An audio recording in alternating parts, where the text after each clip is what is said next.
한 잔 따라 드리면서 할아버지 왜 밥 세 끼를 집에서 먹느냐, 한 끼 노인정 가서 먹어라.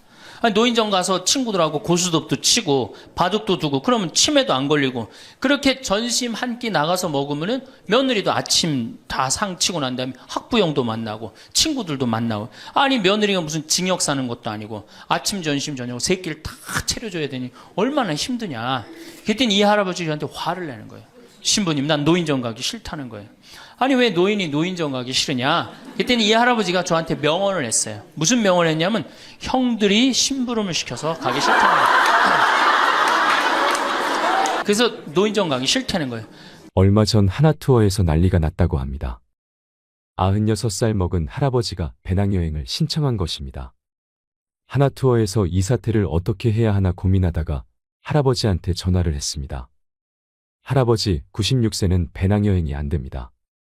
그랬더니 할아버지께서 화를 내시면서 걱정하지 말아라. 난 아들하고 가니까 우리 아들이 다 잘해줄 거다 하더랍니다. 그러자 여행사와 아들이 몇 살이신데요 했더니 우리 아들은 이제 70살이요. 애기요 애기라고 말하셨다지요. 우리는 앞으로 살아갈 날이 많습니다. 21세기는 노인의 시대라는 말이 있지요. 그러니 지금부터라도 노후를 잘 준비해 나가야 합니다. 황창현 신부님께서는 나중은 없는 거라고 말하십니다. 인생은 기다려주지 않는다고 하지요. 나중에 언제 쓰려면 언제 써. 지금 써야 돼 라고 말하십니다. 황창현 신부님한테는 마지막 죽음을 앞둔 분들, 많은 암 환자들이 찾아온다고 하는데요. 그런데 90대는 찾아오지 않고 대개 60대 신분들, 50대 후반분들이 많이 찾아온다고 합니다. 그럼 이분들이 이런 얘기를 한다고 합니다. 신부님, 저 30년 동안 토요일, 일요일도 없이 휴가도 없이 뒤도 안 돌아보고 앞만 보고 살아왔습니다. 이제 돈도 많이 벌었고 자식도 다 키워놔서 이제서야 호강하려고 마음먹었는데, 그래서 이제 여행도 다니고 그러려고 그러는데 밥 좀 먹으면 속이 이상해서 병원에 가보니까 암이라고 하네요. 몸에 다 퍼졌는데 3개월밖에 안 남았답니다. 신부님, 돈은 있는데 저한테는 이제 시간이 없어요. 3개월밖에 안 남았대요 했답니다. 그런데 이런 분이 한둘이 아니라는 겁니다. 그래서 그분들이 마지막으로 하는 얘기가 뭐냐 하면, 젊었을 때 그럴 수 있었는데, 젊었을 때 여행 다닐 수 있었고, 젊었을 때 좋은 일 할 수 있었고, 젊었을 때 쉴 수 있었는데 왜 나한테 그렇게 가혹하게 했는지 모르겠다고. 그렇게 바보같이 살다가 결국 암으로 세상을 떠난다고 그러면서, 신부님 강론이 그전에는 구구절절이 안 들어왔는데 암에 걸려보니까 왜 신부님이 갈비 먹고 싶으면 지금 사 먹으라고 얘기하는지 이제 알 것 같다고 말하며 눈물을 흘렸다고 합니다. 그런 분들에게는 더 이상 시간이 없습니다. 그래서 인생은 기다려주지 않는다고 하나 봅니다. 노후의 후회로 눈물을 흘리는 분들을 보면서 우리는 참 많은 걸 깨달을 수 있습니다. 이 영상을 보고 계신 여러분들도 내게 주어진 매일의 시간을 오늘이 내일 같고 내일이 오늘 같고 무료하게 그렇게 허비하면서 살지 않으셨으면 좋겠습니다. 오늘을 뜨겁게 사세요. 오늘을 행복하게 사세요. 황창현 신부님의 행복특강을 통해 인생의 지혜, 노년의 지혜를 찾는 시간이 되시길 바랍니다. 영상이 마음에 드신다면 구독과 좋아요 부탁드리겠습니다. 그리고 내 곁에 소중한 이들에게 이 영상을 공유해주세요. 21세기는 여성의 시대입니다. 여성이 깨어나야 정말로 우리 사회가 건강해지고 우리나라도 건강해지고 가정도 건강해지고 교회도 건강해집니다. 근데 여성들이 깨닫지 못하는 게 있어요. 지금 내 자식을 잘 키우면 늙어서 호강할 거라는 무의식 속에 착각이 있습니다. 또 하나는 내가 이루지 못한 꿈을 자식이 이룰 수 있을 거다, 이루어 줄 거라는 착각을 해요. 그런데 자식이 10살까지만 자식이라고 그래요. 10살 넘어서부터는 뭐예요? 자기 의견이 있고 자기 생각이 있고 자기 주장이 있으면서 떠나가기 시작하죠. 떠나가고 계속 떠나가는 거예요. 끝까지. 나이를 먹으면 먹을수록 가까워지는 게 아니라 어떻게 돼요? 나이를 먹으면 먹을수록 점점 멀어지는 게 자식입니다. 그러니까 21세기에 이 노인의 시대가 이제 도래를 했습니다. 불란서는 120년 만에 고령화 사회로 진입을 합니다. 근데 우리나라는 26년 만에 진입을 해버려요. 무슨 얘기냐? 지금 50, 60, 70대 되신 분들 이제 안 죽고 그대로 가는 거예요. 네. 그냥 불란서는 120년 동안 고령화 사회가 되면서 조금 죽었다가 보충되고 죽었다 보충되면서 조금씩 늘어났는데 우리는 그대로 이제 안 죽으면서 그대로 다 같이 가는 거예요. 이게 큰일이죠. 그럼 왜 안 죽느냐? 칫솔하고 페니실린 때문에 안 죽는다고 그래요. 칫솔. 이 칫솔이 나오기 전에는 이들이 다 상하니까 먹지 못하니까 빨리 죽잖아요. 근데 지금은 칫솔이 있어갖고 보통 60, 65살까지 가고 그 다음에 또 이제 해 느니까. 그러니까 안 죽는 거예요. 영양 잘 공급되겠다. 페니실린이 있어갖고 뭐 병 들면 금방 고치겠다. 안 죽는 거예요. 얼마나 안 죽느냐? 지금부터 제가 하는 얘기를 잘 들으시기 바랍니다. 제가 경기도 광주 능평성당에 본당 신부로 있을 때 87살 먹은 루시아 할머니가 있었어요. 근데 이 할머니가 6.25 때 남으로 넘어왔어요. 근데 6.25 때 남편이 세상을 떠났어요. 그리고 아들 둘을 서울대 고대 상경대학을 졸업을 시켰어요. 혼자서 이렇게 아들들을 둘 다 은행장을 하고 있고 얼마나 할머니가 출세를 했어요. 그런데 이 할머니하고 아들 출세한 건 전혀 상관없어요. 이 할머니가 77부터 방에 들어누웠어요. 그러니까 10년 동안 방에 들어놓으면 무슨 생각밖에 안 들어요. 외롭고 정말로 아침부터 밤중까지 가만히 들어놓여 있는데 무슨 삶의 낙이 있겠어요. 살 만큼 살았는데. 그러면 내가 이제 할머니 손을 꼭 붙잡고 뭐라고 그러냐면 할머니 걱정하지 마세요. 내가 성당 가서 어떻게 좀 해볼 테니까 걱정하지 마세요. 제가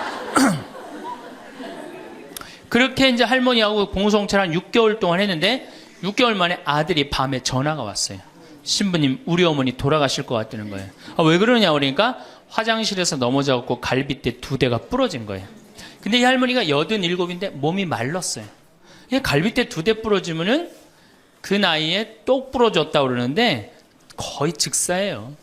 80 넘어갖고 뼈 부러지면 뼈가 안 붙어서 죽는 경우가 되게 많거든요.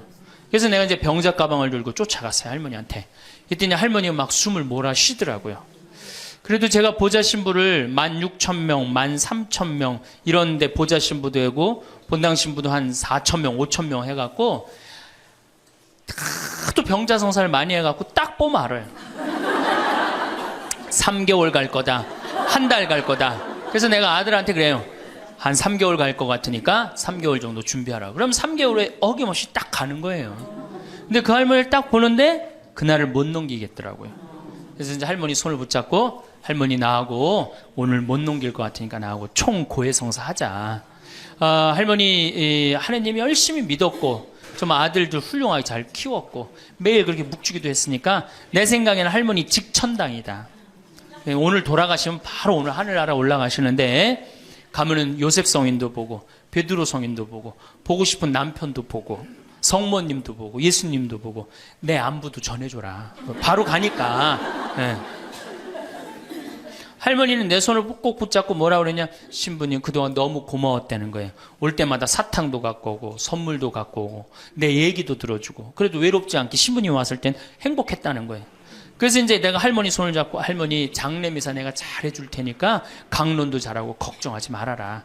하여튼 직천당 가서 이제 안부도 전해주고 내가 강론 잘 해줄 테니까 걱정하지 말고 잘 가셔라. 할머니는 그동안 너무너무 고마웠다. 그러면서 이제 서로 손을 꼭 잡고 죽기로 이제 합의를 이제 봤어요. 이제.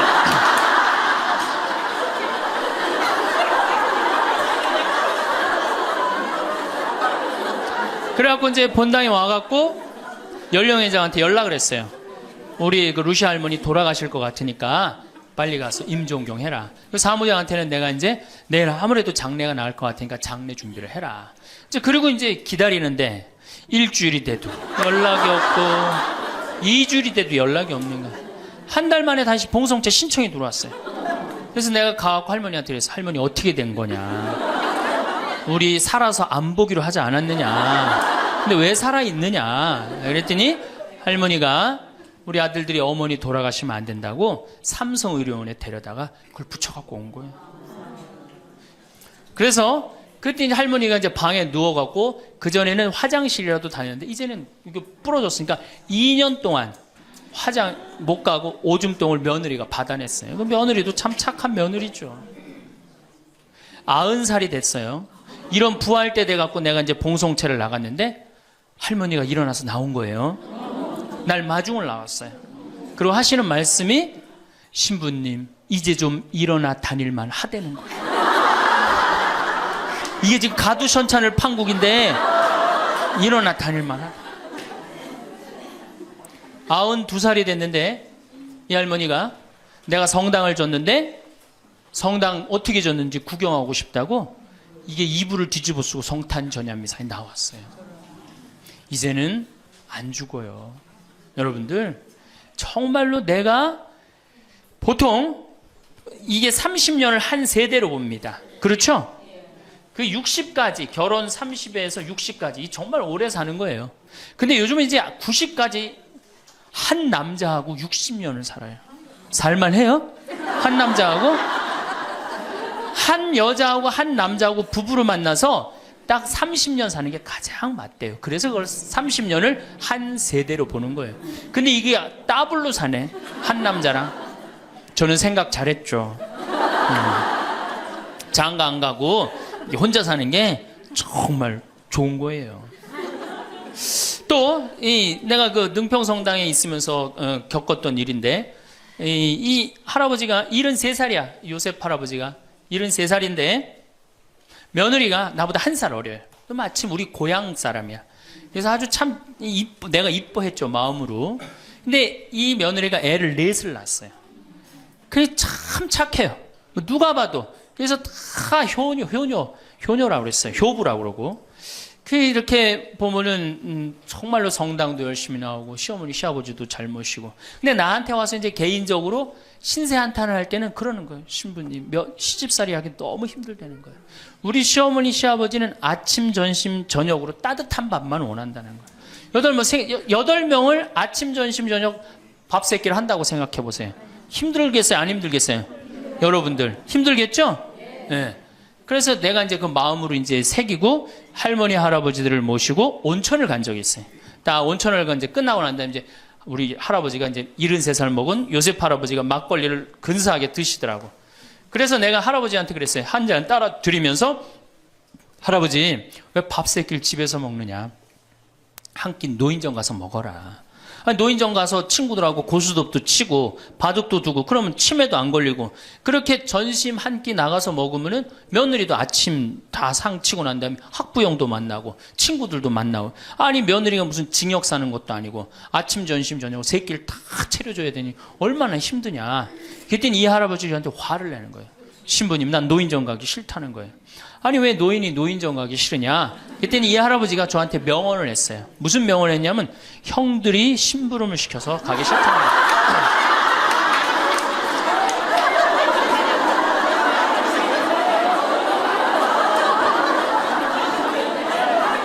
아니 무슨 73세 형들이 심부름을 시키냐. 그랬더니 아 신부님 모르는 소리 하지 마세요. 자기가 딱 나타나면은 술 받아와라 라면 끓여라 그런다는 거예요. 그래서 노인정 가기 싫다는 거예요. 제가 그때 너무 충격을 받아갖고 벌써 5년 전 얘기예요. 수원에 있는 아버지한테 가서 물어봤어요. 아버지 노인정 가세요. 그때 아버님이 73이셨어요. 아버님 노인정 가세요 안 가세요? 그랬더니 안 간다고 화를 내시더라고요. 아니 왜 노인정 집에는 우리 어머니 아버지만 살고 자식들은 한 1km 반경에 떨어져서 살거든요. 왜 안 가시냐고 그랬더니 우리 아버님 하시는 말씀이 형들이 청소시켜서 가기 싫다.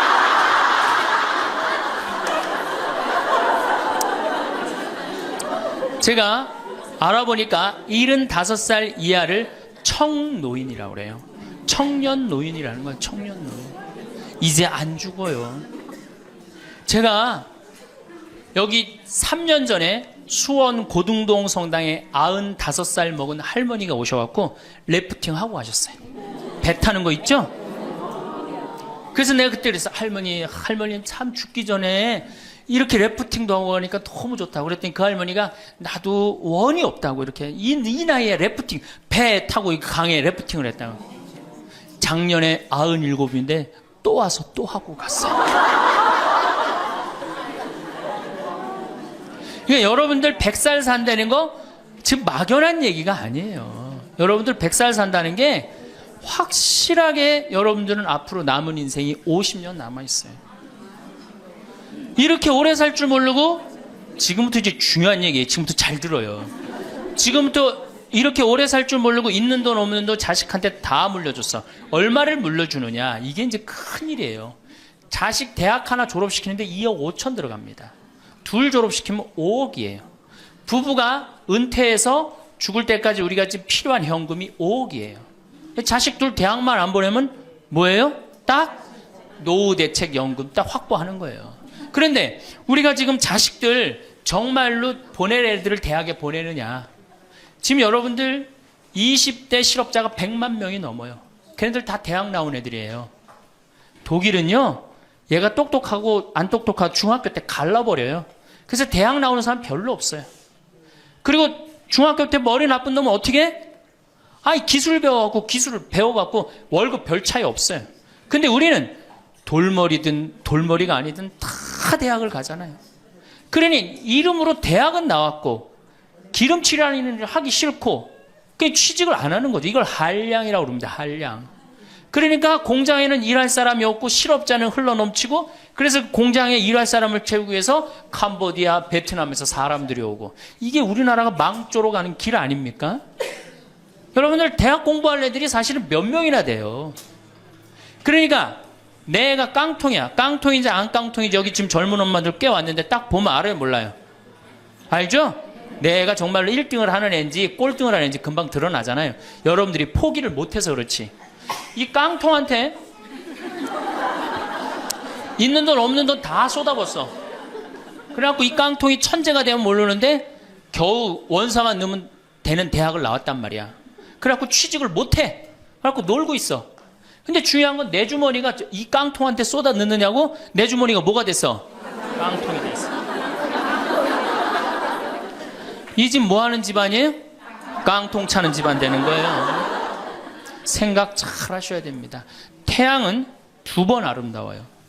뜰 때 아름답고 질 때 아름다워요. 근데 태양은 제가 뜨는 태양을 아주 구름 한 점 없는 뜨는 태양을 보면 뜰 땐 후딱 떠버려요. 이상하게. 근데 질 때 보면은 참 하염 없이 져요. 우리 인생하고 똑같아요. 우리도 태어날 때 귀한 대접을 받고 죽을 때 귀한 대접을 받아야 돼. 근데 태어날 때는 후딱 뜨는데 이게 죽을 땐 60부터 죽지도 않으면서 참 하염없이 진단 말이에요. 그러니 여러분들 이렇게 돈도 안 모아놓고 죽지도 않고 이 문제 심각하지 않아요? 황창현 신부님의 행복 특강이 어떠셨나요?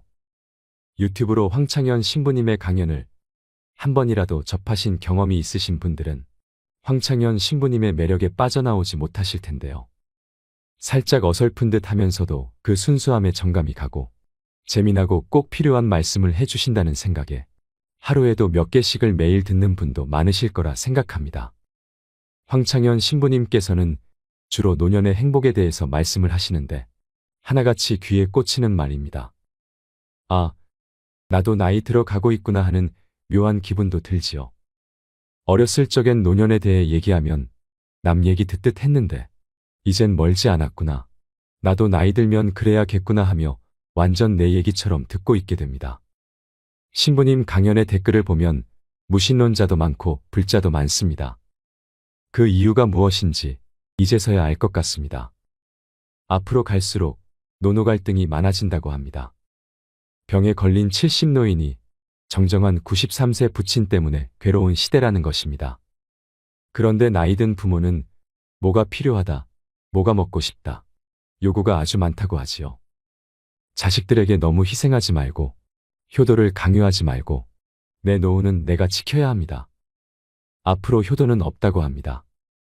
사랑이 있을 뿐이지요. 죽을 때까지 give and take 하라. 참 좋은 말 같습니다. 부모는 늙어서도 자식에게 줄 수 있어야 합니다. 하지만 한꺼번에 많이 주지 말고 조금씩 주어야 합니다. 내가 줬을 때 돌아오는 자식에게 주어야 합니다. 돌아오지 않는 자식은 싹수가 노란 것입니다. 부모와 자식 간도 죽을 때까지 give and take인 것입니다. 젊은이들이 사라진 곳에 70대 노인이 막내가 되었다는 이야기가 저는 참 기억에 남습니다. 여러분은 어떠셨나요? 여러분은 70대의 노인정에 가는 것을 어떻게 생각하시나요? 70대는 노인일까요?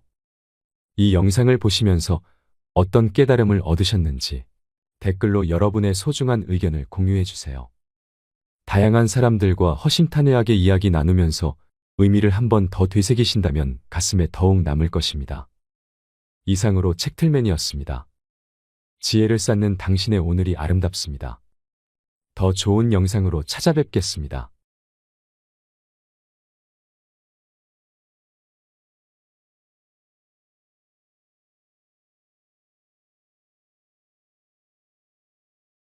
우리나라 남자들은 부인을 위한 이벤트를 할 줄 몰라요.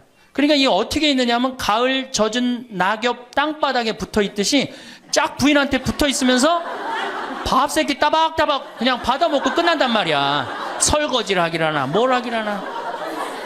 그러니 미치는 거죠. 설거지를 하기라나 뭐 사랑한다고 말을 하기라나 뽀뽀를 해주기라나 그냥 소리나 뻑뻑 지르고 침부림이나 시키고. 나이 먹어갖고 돈이 없으면 자신이 없어져요. 자신이 없어져요. 여러분들 지금 자식들이 부모한테 용돈 얼마 주는 줄 아세요? 1년에 100만 원 줘요. 그 나누면 8만 원이에요. 8만 원. 그걸 받으려고 있는 돈 없는 돈 대동아 전쟁부터 고생해가면서 그렇게 키워요. 이제는 부모 자식지간의 효의 개념은 끝났어요. 효는 끝났다고 그래요. 평균 수명 100세 시대가 다가왔습니다. 사람들은 대부분 20대에 공부하고 30대에 결혼해서 50살까지 자식을 키우고 60대까지 세운 인생 설계를 전부라고 생각합니다. 그 후 40년 동안 인생 설계가 돼 있는 사람들이 얼마나 될까요? 노년은 인생의 휴가를 받은 것과 마찬가지입니다. 살아가야 할 날들이 몇 년 남았는가 깊이 생각해 볼 필요가 있습니다. 나이를 먹으면서 가장 큰 문제는 외로움입니다. 우리나라 노인 자살률은 OECD 국가 중 1위로 일본보다 2배가 높습니다. 1996년 당시 노인 10만 명당 28명에 해당했던 자살 인구가 2006년 10만 명당 50명이 훌쩍 넘었습니다. 노년처럼 축복받은 삶이 어디 있을까요? 오래 사는 것은 큰 축복입니다. 축복의 시간을 행복하게 살아야 합니다. 하지만 사람들은 노년기에는 잃어버리는 게 많다고 생각합니다. 물론 나이를 먹을수록 더 많은 슬픔을 견뎌야 하고 더 많은 것을 잃습니다. 상실은 노년의 가장 두드러진 단면입니다. 친구, 친척, 배우자, 심지어 자녀가 먼저 세상을 떠날지 모릅니다. 상실이란 단순히 죽음만을 뜻하지 않습니다. 삶의 모든 측면이 상실의 영향을 받는 듯합니다. 사회적, 경제적인 것 외에도 눈이 침침해지는 것과 같은 육체적 상실은 독서나 운전처럼 즐거움을 주었던 활동을 어렵게 만듭니다. 상실을 경험한 사람들은 다른 사람과 나눌 수 있어야 합니다. 황창현 신부님께서는 외로움과 상실로 힘든 노년기에는 가장 중요한 존재가 친구라고 합니다. 노년기에 가장 좋은 것은 살던 곳에서 친구들과 함께 살다 죽는 것이라고 하지요. 우리나라의 교육제도는 초등학교 6년, 중고등학교 6년, 대학 4년까지 배우고 그 이후에는 교육과정이 없습니다. 어린 시절 배운 지식으로 평생을 살아갑니다. 하지만 100살까지 풍요롭게 살려면 끊임없이 공부해야 합니다. 재산관리, 건강관리를 비롯해 그동안 살아온 재능을 노후 생활에 어떻게 활용할 것인지 배우는 교육의 장이 마련돼야 합니다. 친구들과 활기찬 노년을 보낼 수 있는 노인대학이 많아져야 합니다. 자식들과 가까이 살면 살수록 오히려 깊은 갈등이 생길 수 있습니다. 자식에 대한 기대는 원망을 키울 뿐입니다. 내가 어떻게 키운 자식인데 하는 생각으로 섭섭한 마음이 커지지요. 하지만 처지를 바꿔놓고 보면 부모는 자식 키우는 재미에 빠져 자녀를 길렀지만 자식은 부모가 죽어가는 것을 보는 것입니다. 몸이 아프고 고통스러워하는 모습을 지켜보는 일은 슬픕니다. 자식들에게 의지하는 것보다 부부가 스스로 행복한 노후를 보내는 것이 더 화목한 가정을 만들 수 있습니다. 미국은 재산 보유 형태가 주택은 30%, 금융자산 70%지만 우리나라는 주택이 90%, 금융자산이 10%에 해당한다고 하는데요. 하지만 우리나라 노인들은 돈을 쓰기보다 집 한 채 잘 갖고 있다가 자식들에게 물려주려고 합니다. 황창현 신부님께서 강조하시는 것 중에 이런 말이 있습니다. 자식에게 재산을 물려주면 세 가지를 잃는다는 말입니다. 첫째는 자식, 둘째는 인생, 셋째는 재산을 잃어버린다는 것입니다. 그러니 오히려 그 재산을 관리하며 여생을 풍요롭게 보내는 것은 어떨까요? 오늘은 황창현 신부님의 행복 특강을 통해 나이를 먹으면 찾아오는 세 가지 고통이 무엇인지 듣겠습니다. 노년을 살아가는 지혜를 찾는 시간이 되시길 바랍니다. 영상이 마음에 드신다면 구독과 좋아요, 알림 설정 부탁드립니다. 나이를 먹으면 세 가지가 이제 고통이 옵니다. 첫 번째, 몸이 아파요. 그렇죠? 60년, 70년 썼으면은 눈도 안 보이고, 귀도 안 들리고, 허리도 아프고, 그렇죠? 네, 아픈 데 많아요. 그러니까 자꾸 짜증을 부립니다. 짜증을 자꾸 부리고 신경질을 자꾸 부려요. 그러니까 할머니들이 나이를 먹으면 먹을수록 도사가 돼야 되는데 나이를 먹으면 먹을수록 점점 애가 돼가는 거예요. 그러니까 손자 손녀들이 맨날 할머니 보고 우리 할머니 맨날 신경질 부린다고. 생각해보세요. 머리 하얗지, 얼굴 쭈글쭈글해지, 이빨은 빠져갖고 여기도 쭈글쭈글해지. 웃어도 전찬을 판국에 거기서 막 신경질 부리고 짜증 부리면 어느 자식이 그걸 보면서 행복해하고 오랫동안 좋은 마음으로 모실 수 있어요. 그래서 저는 90살 넘은 장례미사, 90살 먹은 할머니 장례미사를 본당 신부가 해줬는데 며느리가 70이다. 그러면은 본당 신부는 장례미사 하자마자 바로 교황청에 연락해갖고 이 70 먹은 며느리, 90살까지 모시고 산 이 며느리 바로 교황청에 연락해서 시성식 해줘야 돼. 이 며느리. 본당 신부 꼭 할 일이에요. 기적심사 필요 없어요. 그냥 90살까지 모시고 산 것만 해도 뭐예요? 기적이에요, 기적. 안 버리고. 제가 어저께 식사하면서 잠깐 그런 얘기 들었는데 필리핀에 자식이 집 팔고 들어오면은 모시겠다고 그러는데 버린 자식이 있었다며요. 그리고 또 뭐 캐나다에 며칠 전에 또 어디에서 나왔다고 그러더라고. 자식이 그렇게. 여러분들 그게요 남 얘기 아니에요. 여기 노인대학 많이 온다고 그러죠. 제가 노인대학은 1박 2일을 합니다. 그럼 제가 이런 강의를 끝나면 절 찾아오는 할머니들이 참 많아요. 신부님 내 얘기입니다. 그러면서 쫙 얘기하면 어떤 자식까지 있느냐면 생활 그 보조금 나오는 것까지 뺏어가는 자식들이 있어요. 여러분들 얘기야 무슨 아이고 여러분들 지금 자식 걱정할 때가 아니에요. 자, 몸이 아프면은 이제 이가 이제 문제가 생겨요. 그렇죠? 치과에를 갑니다. 치과에를 갔더니 의사 선생님이 하시는 말씀이 할머니 틀니로 하려면 300만 원, 걸으려면 500만 원, 임플란트로 하려면 3천만 원입니다. 이 돈 있어요, 없어요? 없습니다. 그러니까 추석 전에 아들한테 전화를 합니다. 한 달 전에 얘야 내가 요새 이가 아파갖고 소화도 안 되고 골도 아프고 잠도 안 온다. 그럼 아들놈이 딱 알아들어야 돼요. 우리 어머니 이가 없어서 나한테 이해해달라나 보다. 이렇게 알아들어야 되는데 지금 40대, 50대, 30대 된 자식들 중에 자기 어머니, 늙은 노모, 노부, 어금니 몇 개 빠진 거 아는 사람 얼마나 있어요? 없어요. 열어보지 않는 한 얼마나 알아요? 여러분들 지금 우리 엄마, 아버지 어금니 정확하게 몇 개 빠진 거 아는 분들 몇 분이나 계세요? 없어요. 얼마 전에 한 분이 손 들고 나는 안다고 그러더라고. 어떻게 아냐고 그러니까 몽창 빠져갖고 하나도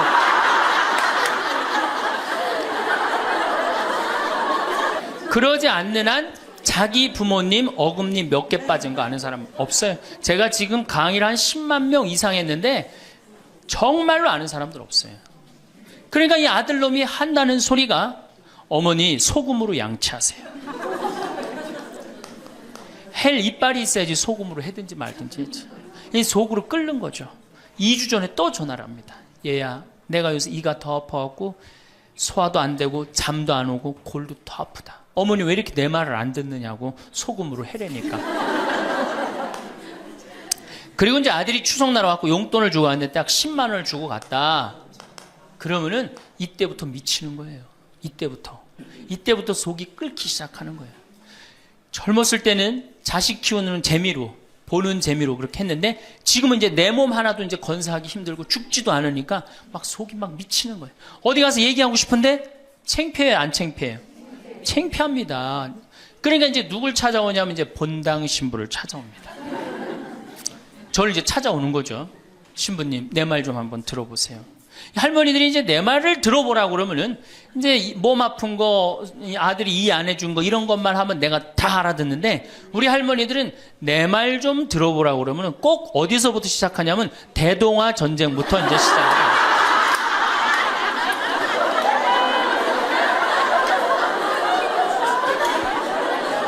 이래야지 이제 속이 풀리는 거예요. 내가 신부님 대동아 전쟁에 시집 와갖고 시집살이 한 얘기, 정말 고생한 얘기. 그래서 신부님 이제 해방이 됐어요. 해방이 돼갖고 좀 살만한가 했더니 글쎄 6.25가 터지지 않았어요. 6.25. 아직 이빨 얘기 나오려면 멀었어요. 이제 6.25. 그리고 이제 53년부터 참 우리 지금 70대, 80대 되는 할머니, 할아버지들한테 잘해야 돼요. 53년부터 62년까지 똥구멍이 찢어지게 가난하게 고생한 얘기 합니다. 전 정말 몰랐어요. 똥구멍이 찢어지게 가난하다는 얘기를 참 많이 들었는데 그래서 할머니한테 한번 물어봤어요. 할머니, 똥구멍이 찢어진 게 뭐예요? 신부님, 말도 마십시오.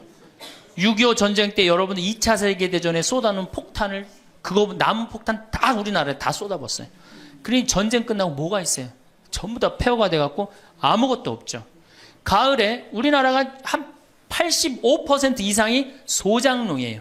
겨우 자기 해 먹을 거 그것밖에 안 됐어요. 전쟁 끝나고 9월에 이제 추수를 합니다. 9월에 추수를 하면 먹을 게 언제 떨어져요? 2월에 떨어져요. 그럼 보리는 언제 펴요? 5월에. 여러분도 오시면서 보리밭 보셨어요? 보리밭 이렇게 있는 거. 5월에 이제 보리가 피면은 2, 3, 4, 5월을 견뎌야 되는데 먹을 게 있어요? 없죠. 그러니까 산에 풀뿌리 캐서 먹고 나물 캐서 먹고 그것도 모자라면 이제 뭐를 캐서 먹느냐면 소나무 껍질 안에 하얀 속살 그거를 이제 벗긴다 그래요. 그걸 벗겨갖고 말린다 그래요. 말려갖고 그걸 간대요. 할머니들 옛날 할머니들 생각나시죠? 그걸 갈아갖고 국에 넣어서 먹으면은 국이 빨간데 국을 먹으면 배가 부르대. 또 거기다 밥을 해서 먹어도 배가 그렇게 부르대. 옛날엔 배가 고파 죽겠는데 배 부르면 최고 아니에요. 배는 이제 먹었는데 이제 배는 부르는데 문제는 이게 섬유질이 엄청나게 강한 거예요. 이게 야채나 뭐 채소나 과일의 섬유질하고 틀리대요.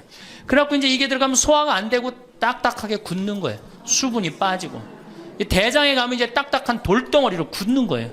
그 딱딱한 돌덩어리로 굳은 걸 빼내려고 그러니 똥구멍이 찢어지는 거예요. 신부님, 똥구멍이 찢어지게 가난하게 고생한 얘기.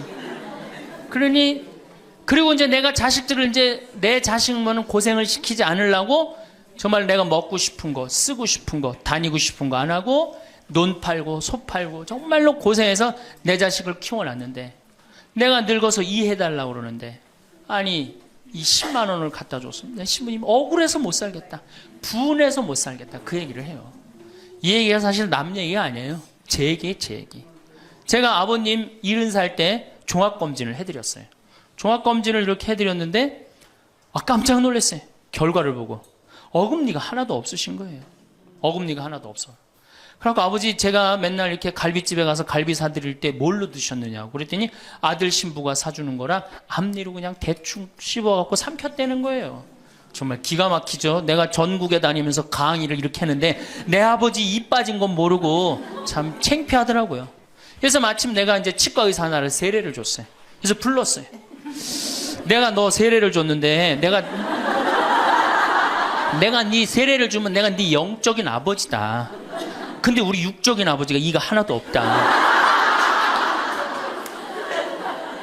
돈은 내가 요것밖에 없으니까 네가 아버지다 생각하고 완벽하게 해놔라. 뭐 가장 정성을 들여서 해놔라. 내가 뭐 그 병원도 축성도 해주고 다 해줬으니까. 그래갖고 정말 아버지 하듯이 아버지라고 그래라 그냥. 그래 아버지 하듯이 거의 1년 동안 매주일 공사를 한 거죠. 그래갖고 완벽하게 해드렸어요. 그 다음부터 이제 갈비집에 가도 이제 심지까지 뜯어 드시고, 그 다음부터 이제 지리산 꼭대기까지 뛰어 올라갔다 떼어내렸다는 거예요. 두 번째, 친구가 없어요. 이거 아주 중요한 겁니다. 몸 아픈 거. 우리나라가 OECD 국가 중에 노인 자살률이 1위입니다. 누구보다 높아요? 일본보다 2배가 높아요. 일본은 고독사 하기로 유명한 나라예요. 늙어서 혼자 죽기로 유명한 나라예요. 근데 우리나라는 그 나라보다 자살률이 2배가 높아요. 왜? 경제적인 이유 때문에. 왜? 여러분들 여기 이제 할머니 할아버지들 몇 분 계신데, 자, 내가 돈에 주머니가 없어. 그럼 바깥에 나가고 싶어 안 나가고 싶어요? 당연히 안 나가고 싶어요. 아, 내가 저 모임에 나가갖고 뭐 한번 얻어 먹었어. 그 다음에 내가 그 친구한테 사줘야 되는 내가 돈이 없어. 그 다음 만나게 돼요? 안 만나게 돼요? 나이 먹어갖고 돈이 없으면 자신이 없어져요. 자신이 없어져요. 그러니까 여러분들 초등학생이 학원비가 50만 원, 지금 중학생이 70만 원, 고등학생이 90만 원이에요. 그러면은 내가 이 90만 원 중에 20만 원만 떼어서 어머니 용돈 줘봐.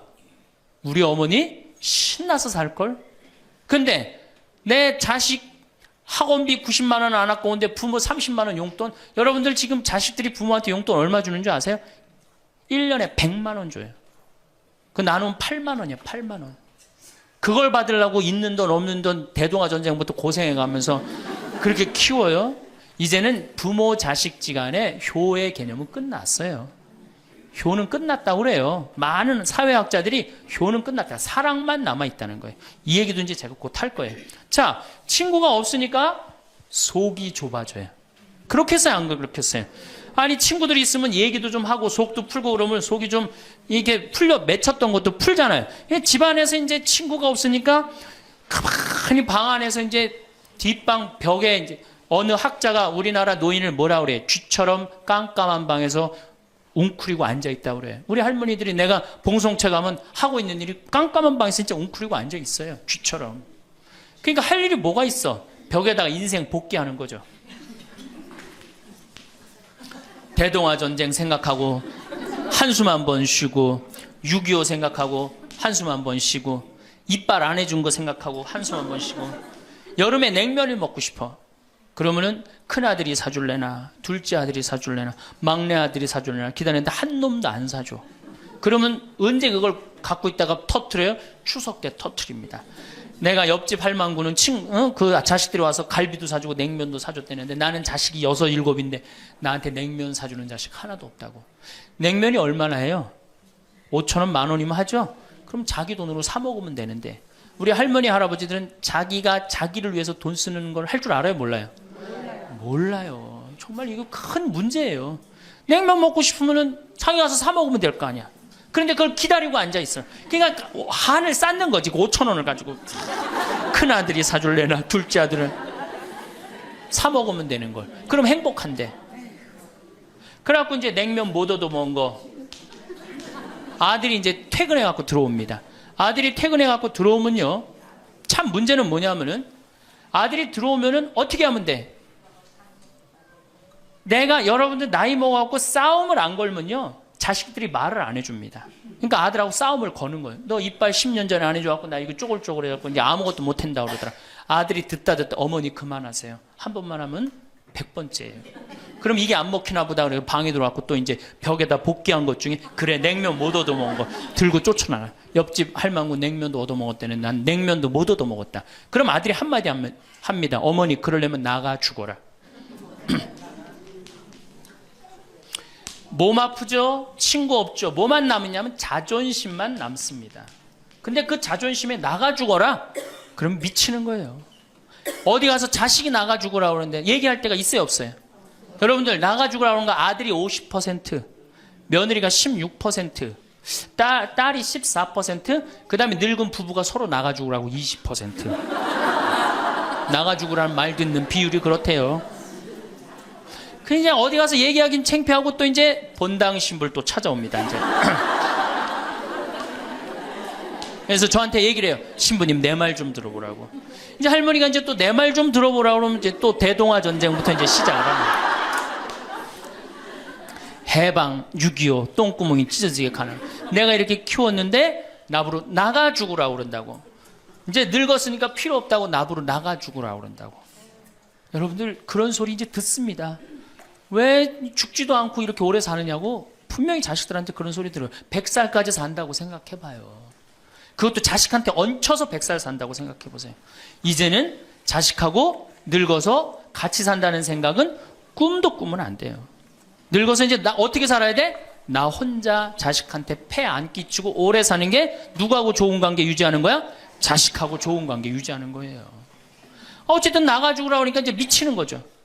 그래갖고 이제 다 듣고 이제 할머니가 나한테 그래. 신부님, 나 꽃동네 좀 바래다 줄라. 난 자존심 상해서 저 집에서 도저히 못 살겠다. 그럼 내가 할머니한테 그래. 할머니, 꽃동네 아무나 가는 게 아니에요. 안 돼요. 그저 새벽에 그 꽃동네 앞에 내려다만 주면 그 다음부터 내가 다 알아서 할 테니까 신부님은 꽃동네 앞에까지만 바래다 달. 내가 이제 다 듣다가 할머니한테 그래요. 할머니, 그 자식 키웠을 때 속상한 적 있었어요, 없었어요?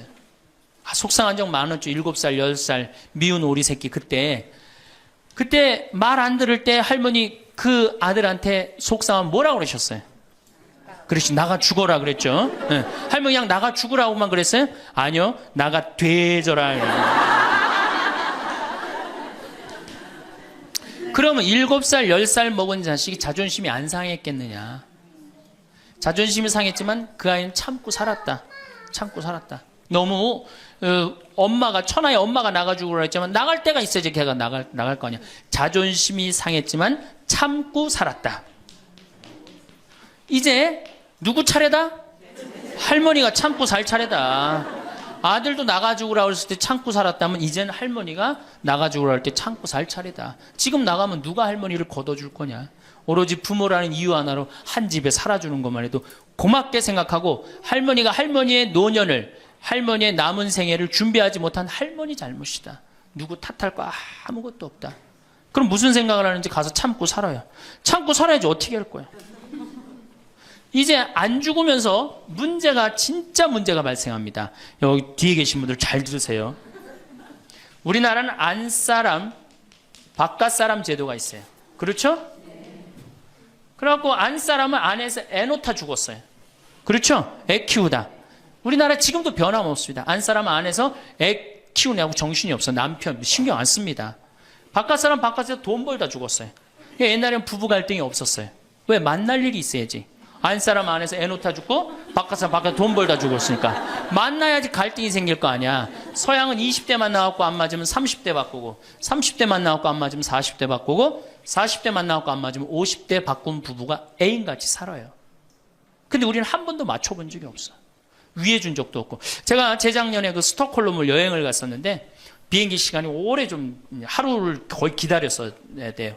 그래서 이제 저녁 비행기를 타려고 저녁 한 5시쯤에 라운지에서 이제 음식을 시켜서 먹고 있는데 내 앞에 60쯤 된 초로의 할아버지하고 초로의 할머니가 서로 끌어안고 뽀뽀를 하는데요.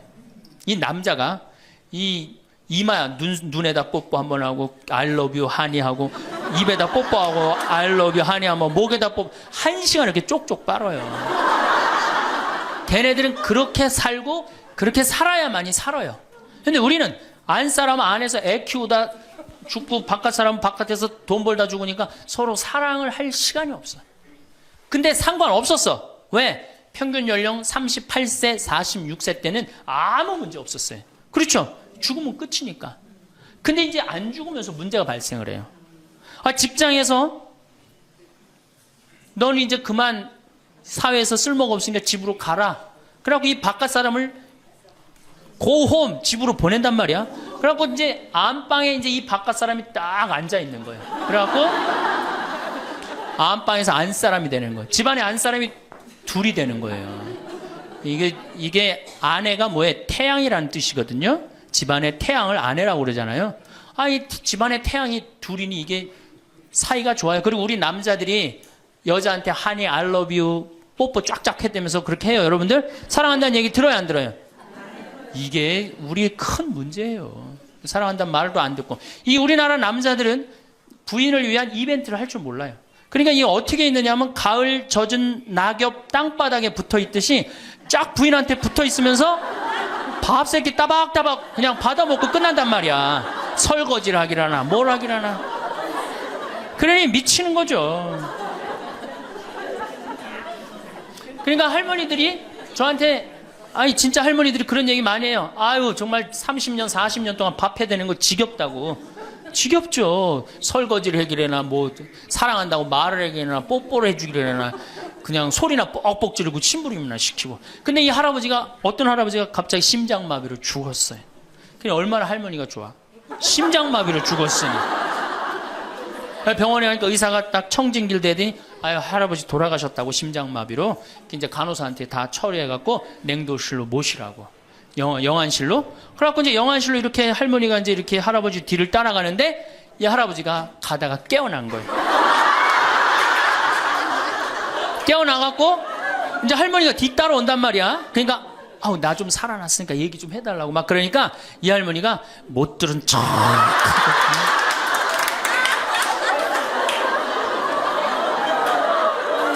할아버지가 조금 있으면 완전히 이제 냉동고로 들어가게 생겼단 말이야. 말은 안 나오고 더 애절하게 나 좀 살아났으니까 얘기 좀 해달라고. 그러니까 이 할머니 하시는 말씀이 할아버지 다리를 치면서 이 양반아 의사가 죽었대는데 왜 이렇게 말이 많으냐고.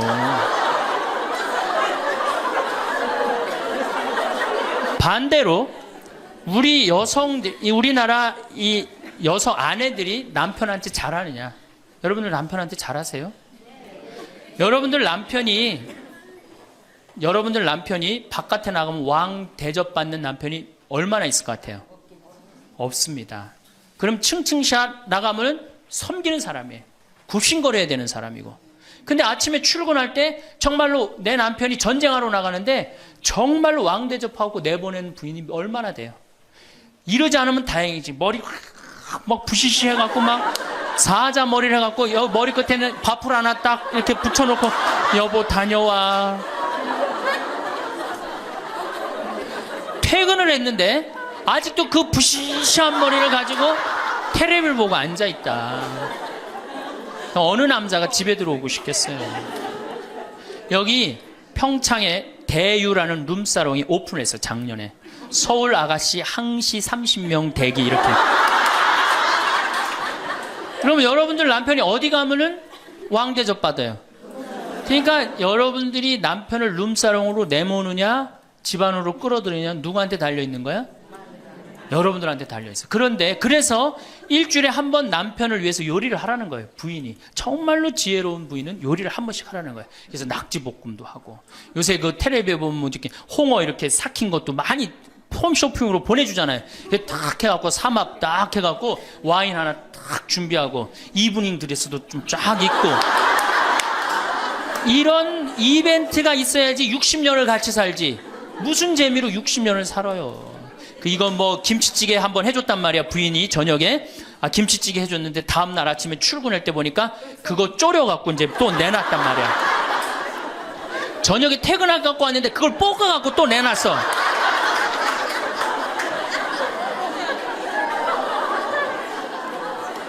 여러분들 자식한테 쏟는 거 반만 남편한테 해보세요.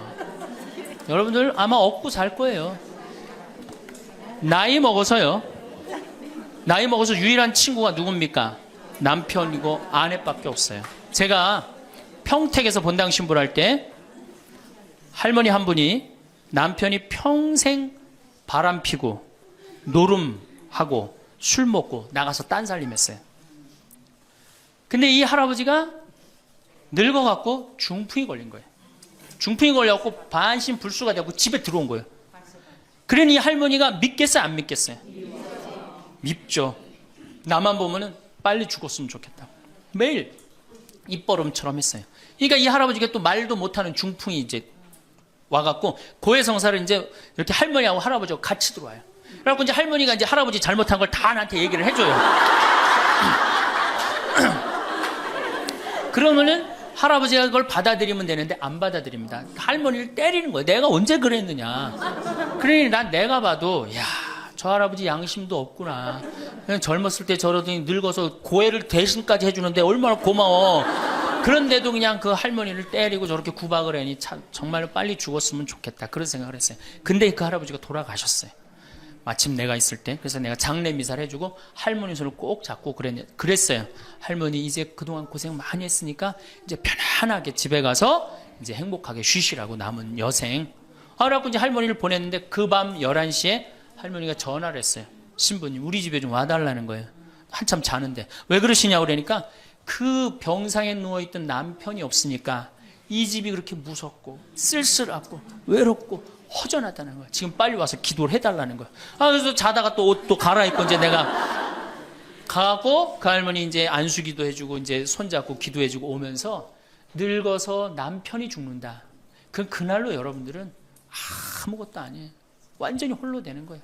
그러니까 정말로 귀하게 지금 자식을 귀하게 해줘야 돼. 남편을 귀하게 해줘야 돼. 그러니까 오늘 당장 집에 가고 학원 끊어요. 학원 끊고 대학 다닌 자식 있으면 당장 휴학시키세요. 자, 맨 마지막으로 이제 돈이 없어. 이게 이제 제일 큰 문제죠. 그렇죠? 돈만 있으면 어때요? 자식하고 관계가 굉장히 좋습니다. 돈만 있으면. 어느 정도로 좋으냐? 작년에 내가 여기 우리 생태마을에 콩을 계약 재배를 했어요. 계약 재배를 했는데 1억 원어치 정도 콩을 샀어요. 그런데 제가 무슨 일이 좀 생겨갖고 돈이 없어졌어요. 있던 돈이. 그 돈이 이제 한 2달이나 3달 후에 나오는데 농민들은 빨리 돈을 달라는 거예요. 이 계약 재배해갖고 왜 안 주냐. 그래갖고 쩔쩔 매는데 꼭 요맘때예요. 우리 어머니가 딱 오시더니 아들이 막 쩔쩔 매고 사람들이 막 농민들이 왔다 갔다 하는 걸 보고 왜 그러시냐고 신부님. 그래서 내가 원래 계약 재배를 했는데 돈이 원래 한 2억이 들어오기로 했는데 그 돈이 안 들어왔고 내가 지금 못 줘서 지금 너무너무 당황스럽다고 그냥 그 얘기만 저는 했어요. 근데 어머니가 일주일 동안 있기로 하셨는데 그날 그냥 집에 가시더라고요. 우리 누나한테 가자 그랬더니 차로 가셨어요. 다음날 어머니가 전화를 하셨어요. 신부님 내가 그 돈 해서 보냈다는 거예요.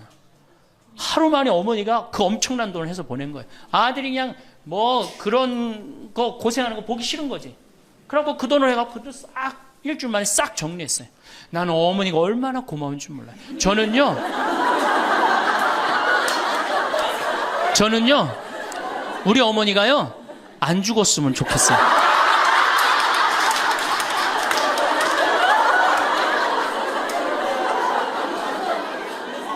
얼마나 좋아요. 은행이 이렇게 꿔주겠어요? 은행이 꿔줘요?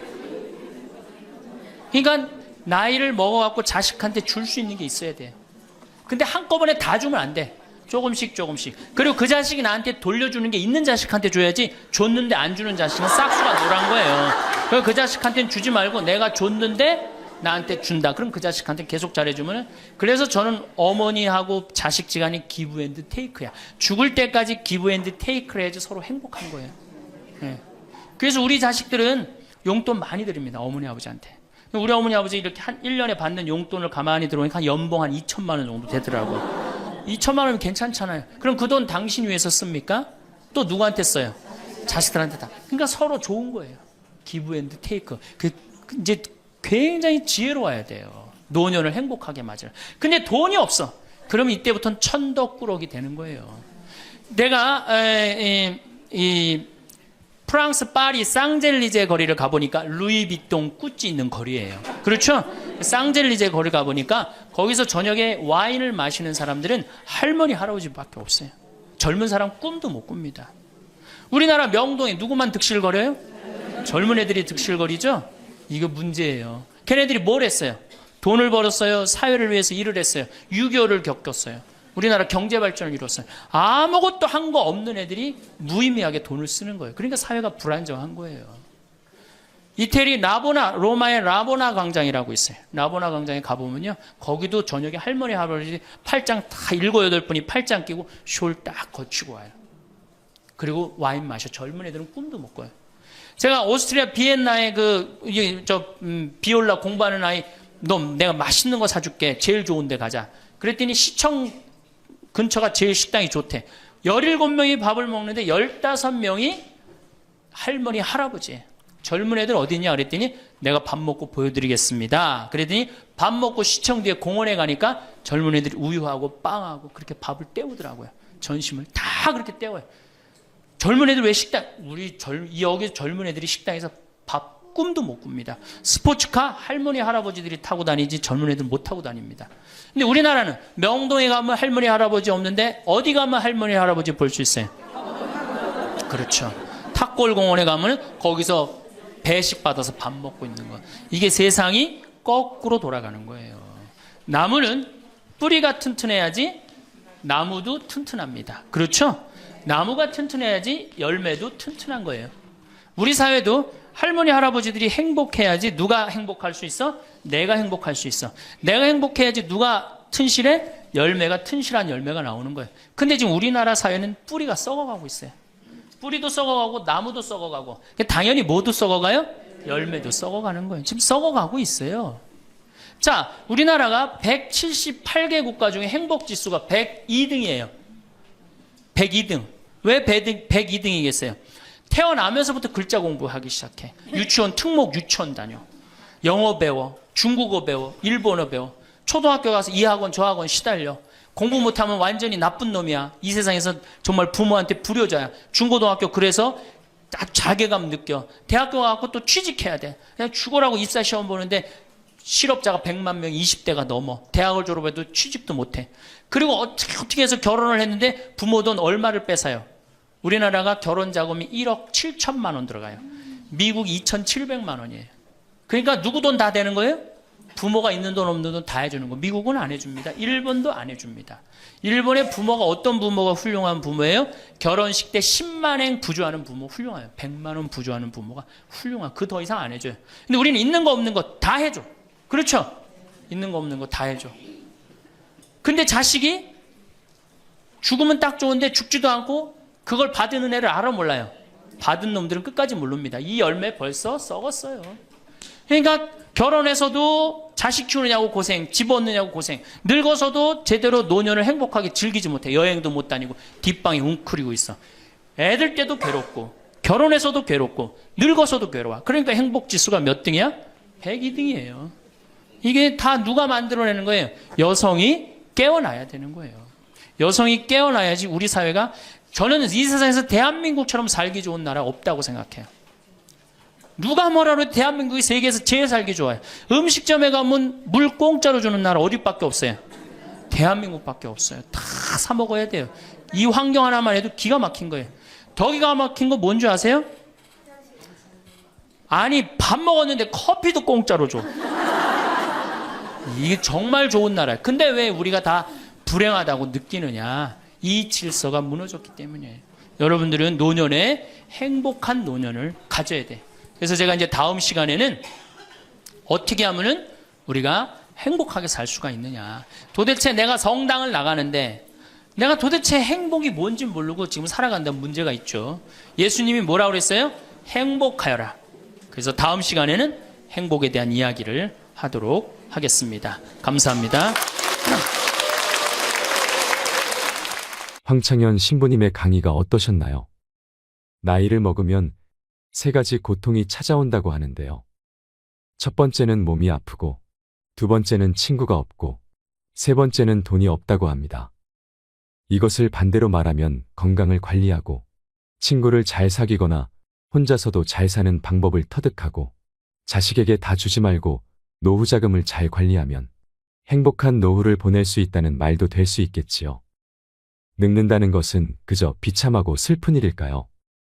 나이 들어서 행복이 뭔지도 모르고 살아간다면 그것만큼 불행한 것은 없을 것입니다.